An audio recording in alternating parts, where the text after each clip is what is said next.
नमस्कार। साइंस सन study zone classes में आप सभी लोगों का अभिनंदन, बहुत बहुत स्वागत। और आज की पढ़ाई में एक बहुत बड़े वैज्ञानिक की चर्चा होगी जिनका नाम है सर आइजैक न्यूटन। न्यूटन साहब के बारे में बात करेंगे हम लोग, जो कि एक ब्रिटिश मैथमेटिशियन थे, फिजिसिस्ट थे, एस्ट्रोनॉमर थे, थियोलॉजियन थे और ऑथर भी थे। विज्ञान के क्षेत्र में, भौतिकी के क्षेत्र में, रसायन के क्षेत्र में, गणित के क्षेत्र में ये एक महानतम वैज्ञानिक के रूप में सदैव अमर रहेंगे। He is widely regarded as one of the greatest scientists of all time. इनका जन्म 1643 में Woolsthorpe manor house, United Kingdom में हुआ था। इनके पिताजी का नाम आइजैक न्यूटन सीनियर था और माताजी का नाम हना एज़कफ। हना एज़कफ जो है इनकी माताजी का नाम था। इन्होंने विज्ञान के क्षेत्र में बहुत सारी आविष्कार को जन्म दिया जो आज भौतिकी के क्षेत्र में, गणित के क्षेत्र में उपयोगी हो रहा है। और जो भी विज्ञान पढ़ने वाले, विज्ञान सीखने वाले विद्यार्थी हैं, शिक्षक हैं, उनके लिए ये एक मसीहा से कम नहीं है।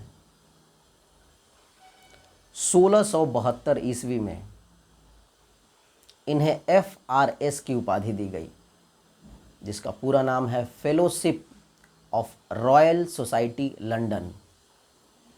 1705 ईस्वी में इन्हें नाइट बैचलर के उपाधि से सम्मानित किया गया। 84 वर्षों का जीवन काल इन्होंने जिया है। सन 1727 में इनकी मृत्यु हो गई। वो जगह था केनसिंगटन यूनाइटेड किंगडम का एक जगह है जहाँ पे इनका डेथ हुआ at the age of 84 in 1727। 16th century में, लेट 16th सेंचुरी में इन्होंने calculus, a branch of mathematics को इन्वेंट किया। इसका स्टडी हम लोग क्लास 11 में करते हैं और हायर स्टडीज़ में ये बहुत ही इम्पॉर्टेंट एक ब्रांच है मैथमेटिक्स का, जिसको हम लोग अध्ययन करते हैं। ऐसे तो न्यूटन साहब ने विज्ञान के क्षेत्र में बहुत सारी खोज को जन्म दिया है, आविष्कार किया है, जिसमें यूनिवर्सल लॉ ऑफ ग्रेविटेशन है, लॉज ऑफ मोशन है, बहुत सारा है, अनगिनत है। लेकिन आज हम लोग सर आइजैक न्यूटन को सैल्यूट करते हुए, प्रणाम करते हुए, धन्यवाद देते हुए, आभार प्रकट करते हुए उनके बताए गए 3 लॉज ऑफ मोशन को स्टडी कर लेते हैं। तो सबसे पहला है, an object will not change it's motion.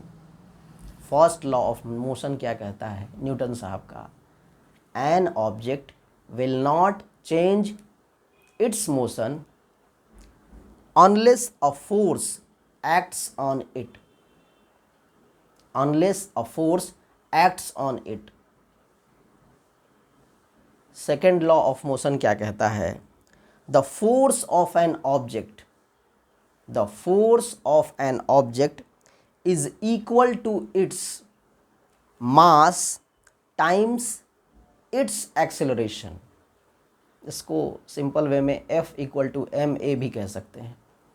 Third law of motion क्या कहता है न्यूटन साहब का? when two objects interact they apply forces to each other.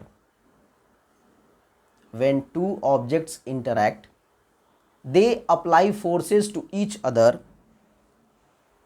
of equal magnitude and opposite direction। तो इस तरह से नॉर्मल, सिंपल, बेसिक हम लोगों ने आज देखा 3 लॉज ऑफ मोशन के बारे में जो न्यूटन साहब ने दिया है। आज बड़ी खुशी की बात है कि साइंस सन स्टडी जोन क्लासेस का 50वां वीडियो ये बन रहा है और बहुत सारे लोगों का इसमें सहयोग शामिल है, जिसमें मेरे बाबूजी हैं, मेरी डॉटर्स हैं, मेरे दोस्त हैं, मेरी दीदी का बड़ा लड़का है। सभी लोगों के प्रति मैं आभार प्रकट करता हूँ, उनको दिल से धन्यवाद देता हूँ। और YouTube management team, Google team को भी तहे दिल से धन्यवाद देता हूँ, थैंक यू बोलता हूँ। और सबसे बड़ा धन्यवाद जो है ईश्वर को जाता है, भगवान को जाता है, जिसकी मर्जी के बगैर एक पत्ता भी नहीं डोलता। तो श्रीमद् भगवद गीता के अध्याय 11 का 38वां श्लोक मैं पढ़ता हूँ और कृष्ण को नमन करता हूँ, धन्यवाद देता हूँ। श्लोक इस प्रकार है, त्वमादिदेवः पुरुषः पुराण, त्वमादिदेवः पुरुषः पुराण, स त्वमस्य विश्वस्य परम निधानम, वेत्यासि वेद्यम च परम च धाम, त्वया ततम विश्वमनंत रूप। इस श्लोक के जरिए भगवान श्री कृष्ण की स्तुति करते हुए अर्जुन कहते हैं कि हे प्रभु, हे कृष्ण, आप ही आदि देव हैं, आप ही इस संसार को रचने वाले हैं और सनातन पुरुष भी आप ही हैं।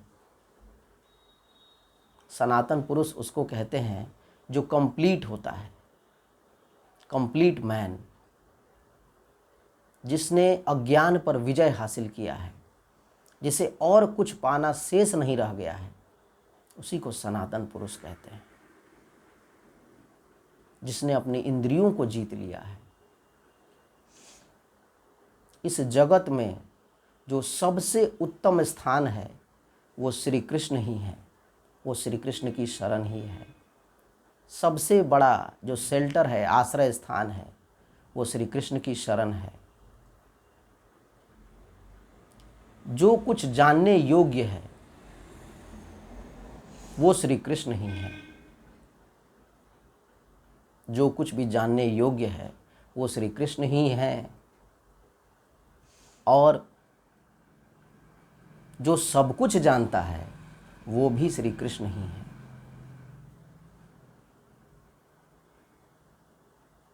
प्रलय आदि के बाद जहाँ सब कोई पहुँचता है वो श्री कृष्ण ही है। सबका भरण पोषण करने वाले श्री कृष्ण ही हैं। आप ही इस विश्व के अनंत रूप हैं। आपका रूप अनेक है, आप अनंत हैं। आपको डिफाइन नहीं किया जा सकता, आपको परिभाषित नहीं किया जा सकता, आपके लिए शब्द कम पड़ेंगे। मैं आपकी शरण में हूँ, आप मुझे आशीर्वाद दीजिए, मुझ पर कृपा बनाइए। यही विनती प्रार्थना अर्जुन कर रहे हैं भगवान श्री कृष्ण से और भगवान श्री कृष्ण उन्हें आशीष दे रहे हैं। तो हमने भी आज अध्याय 11 के 38वें श्लोक को पढ़ा और भगवान श्री कृष्ण को प्रणाम करते हैं। Thank you very much. आप सभी का दिन शुभ और मंगलमय हो।